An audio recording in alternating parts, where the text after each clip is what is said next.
નાના નાના છોકરા રાજા રાજા રમે અને બ્રાહ્મણ સહી સોધાર આંસુએ રડવા માંડ્યો કે મારી માથે આવો દગો થયો. મેં આપ્યા હતા ઝીંડુ રતન અને મને મારે ઘરે સિક્કા રાણી સિક્કા આપી દીધા અને રાજમાએ સાબિત કરી દીધું 4 જામીન લઈ આવીને કે મેં ઝીંડુ રતન એ લોકોએ મને આપી દીધા.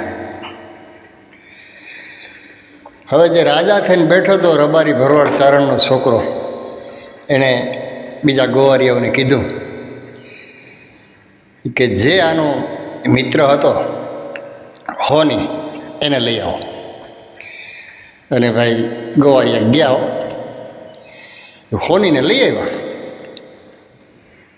હોનીને લઈ આવ્યા એટલે હોનીને પૂછ્યું કે આની ઉપર અન્યાય થયો છે, તમે બે મિત્ર છો તો તમે આને ઝીંડુ રતન આપી દીધા? તો કે હા, રાજા ભોજના દરબારની અંદર ન્યાય થઈ ગયો, સાબિત થઈ ગયું ભાઈ મેં એને આપી દીધા. બરાબર. કોણ જામીન હતા? એ કે ભાઈ 4 જણા જામીન હતા ને નામ આપ્યા એટલે ગોવારિયાને કીધું જાઓ 4 લેતા આવો. ઉપડ્યા હો ભાઈ પાછા ગોવારિયા, એ 4 જામીનને પકડીને લઈ આવ્યા. પકડીને લઈ આવ્યા એટલે 4ને પૂછ્યું કે આણે ઝીંડુ રતન આપ્યા એના તમે જામીન છો? ઓલા 4 કે હા. કે કાંઈ વાંધો નહીં. 4ને પછી 4 દેહુમાં નોખા 4 ખૂણે 2 ઊભા રાખી દીધા. એ કે જાઓ હું એકને બોલાવું ને ત્યારે આવજો. પહેલાં એકને બોલાવ્યો. એ કે ખરેખર તમે ઝીંડુ રતન આના બ્રાહ્મણની જે ઘરવાળી છે એને આપતા જોયા છે? એ કે હા અમે જામીન છે. તો કે ઝીંડુ રતન કેવું હોય? તો ઓલો કે ઝીંડુ રતન ગોળ હોય. એ કે પાછો તારે ખૂણે હોય જા. બીજાને બોલાવ્યો. એ કે ખરેખર આને ઝીંડુ રતન આપ્યું છે? તમે સાક્ષી છો? તો કે હા. તો કે ઝીંડુ રતન હોય કેવું? તો કે ચોરસ હોય. આમ 4ને બોલાવ્યા. એકે ત્રિકોણ કીધું ને એકે ચોરસ કીધું ને એકે ગોળ કીધું. નોખા બધાના જવાબ આવ્યા. એટલે જે રાજા રમતા હતા ને મારા રાજા તરીકે જે બેઠો હતો રબારી ભરવાડ ચારણનો છોકરો, એને કીધું એ કે આ 4ને મારો. કાં તો કે 4 ખોટા છે, એણે ઝીંડુ રતન જોયું જ નથી. હા ને ઓલાએ ભૂરાવારી કર્યો,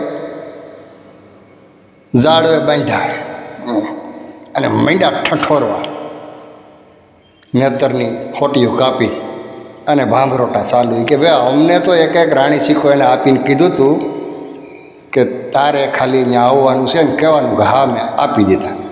અમને એક રાણી શીખા આપ્યા એટલે અમે જામીન થયા. પછી એના મિત્રને લીધું, એને બાંધો બાવરે. હા, અને નેતરની ખોટી લીધી. એ કે ભાઈ મને લાલચ જાગી ગઈ હતી ને ઝીંડુ રતન મારી પાસે પીડ્યા, મેં એને રાણી શીખા આપી દીધા હતા. એ કે ક્યાં પીડ્યા? એ કે તું અહીં નહીં રે, આ મારા ગોવારિયા જાહે લઈ આવશે.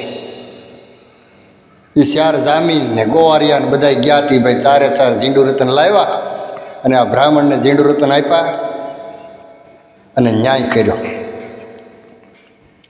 એ ખબર રાજા ભોજને પડી કે મારા રાજની અંદર એક બ્રાહ્મણને અન્યાય થયેલો અને એ એક ડુંગરા ઉપર રબારી ભરવાડ અને ચારણના છોકરાઓ રાજા રમે, નાના છોકરાઓએ એને ન્યાય કર્યો અને ઝીંડુ રતન પાછા આપ્યા. અને રાજાને હેડ્યો પીડ્યો, ઓહો હું રાજા અને મારાથી અન્યાય થઈ ગયો છે.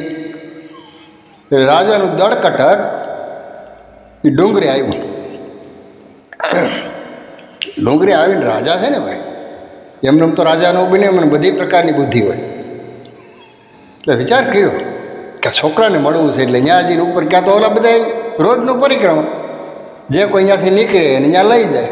નાના છોકરા કે રાજા રમે. એટલે રાજા ભોજ ને એનું સૈન્ય આવ્યું એટલે તરત ઘાલો અમારા રાજા પાસે.